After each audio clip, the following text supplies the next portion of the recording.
Welcome to today's Explainer. I am so thrilled you're here because, well, we're going to demystify one of the literal greatest magic tricks in the natural world, bird migration. I mean, for centuries, we've all looked up at the sky and wondered exactly how these animals pull off such an incredible feat of navigation, right? Okay, let's dive into this. Just think about the macroscopic mystery of the whole thing. Year after year, a flock of birds flawlessly navigates across the entire globe, traveling hundreds or even thousands of miles between their seasonal habitats. And they're doing this without a GPS. They don't have a smartphone, yet they hit their target with absolute pinpoint accuracy. So how is this even possible? Now, sure, they use landmarks and yeah, they navigate by the stars, but there's a much, much deeper underlying mechanism at play here. And that brings us to the core of what we're looking at today. The real answer to bird migration, it isn't found in a map at all. It's actually found in the highly fragile, incredibly complex rules of quantum mechanics. Seriously, quantum mechanics. We're about to take a wild journey from the warm, messy biological world of a living animal straight into the cold, precise realm of quantum physics. To really wrap our heads around this, we first kind of have to contrast our own human experience with the birds. When we use a standard compass, we're using a polarity compass. It points to magnetic north and magnetic south. But the avian compass, it's totally different. It's an inclination compass. Birds actually don't perceive a north or south pole. Instead, they interpret the axial angle or the inclination of the Earth's magnetic field lines with respect to up and down. They literally sense the exact angle at which the magnetic field intersects the Earth's surface. It's wild. But wait.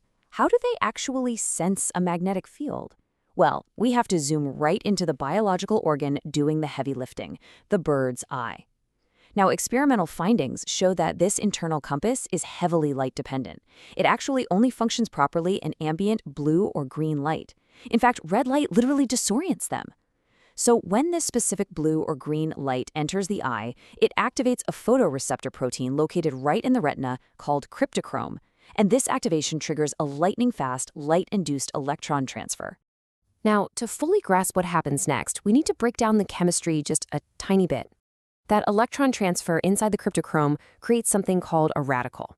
And a radical is simply an atom, molecule, or ion that has unpaired valence electrons. Because, as you might remember from chemistry class, electrons love to be in pairs. So having an unpaired electron makes radicals highly, highly reactive. And in this specific case, the electron transfer creates not just one, but a pair of them. So when that light hits, this incredibly complex chemical reaction is triggered, and these radical pairs are born. They get trapped together in what's called a solvent cage, and then they begin this delicate, high-speed dance. They rapidly oscillate back and forth between two distinct quantum states. There's a singlet state, where their electron spins are anti-aligned, and a triplet state, where their electron spins are actually aligned.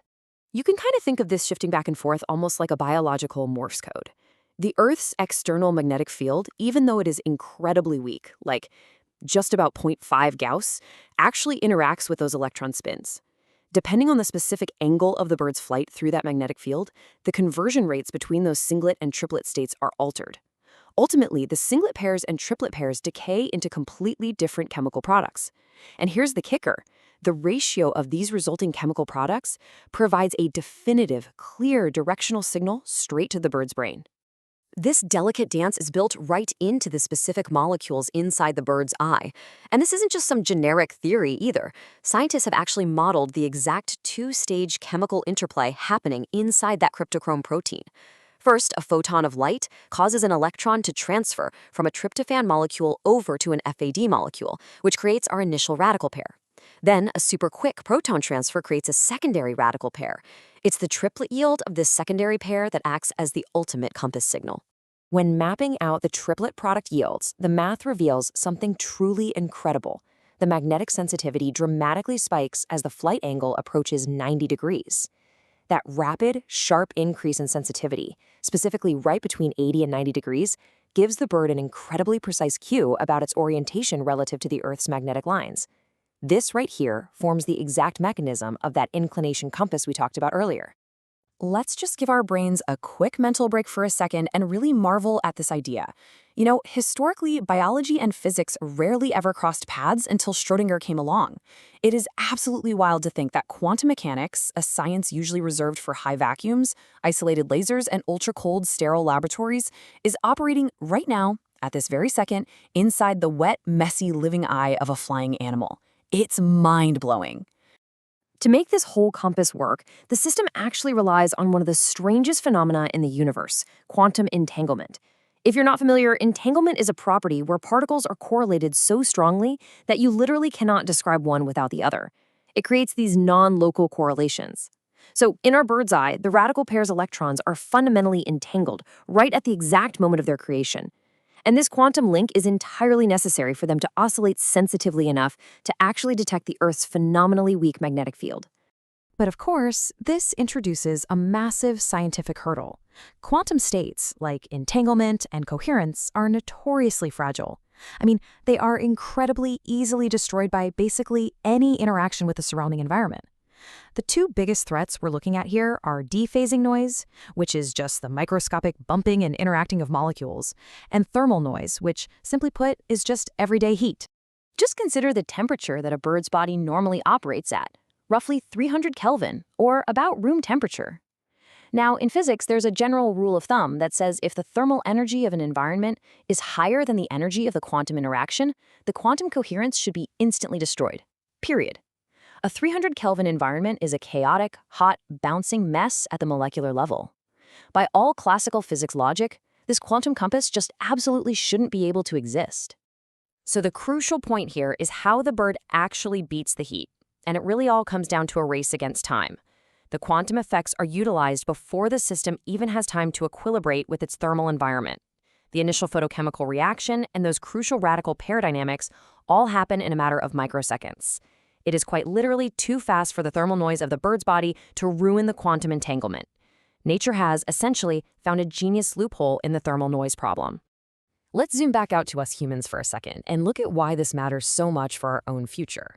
By studying this avian magic trick, scientists are currently working on some amazing, biologically inspired applications. We're talking about completely revolutionizing our own technology with highly sensitive magnetic nanodevices and synthetic compasses. The catch is, right now, human-made synthetic triad molecules that mimic this effect only work at a freezing 193 Kelvin. We just haven't figured out how to build a biomimetic compass that functions at room temperature yet. Which leaves us with this final, incredibly exciting thought. If millions of years of evolution have somehow allowed nature to sustain delicate quantum entanglement inside a warm, living eye, just to help a tiny bird navigate across the entire globe, well, what limits truly remain for human technology once we finally master these exact same rules? The quantum world isn't just locked away in some lab. It's hiding in plain sight, literally flying right above our heads. Thank you so much for joining me on The Explainer today. And hey, keep looking up.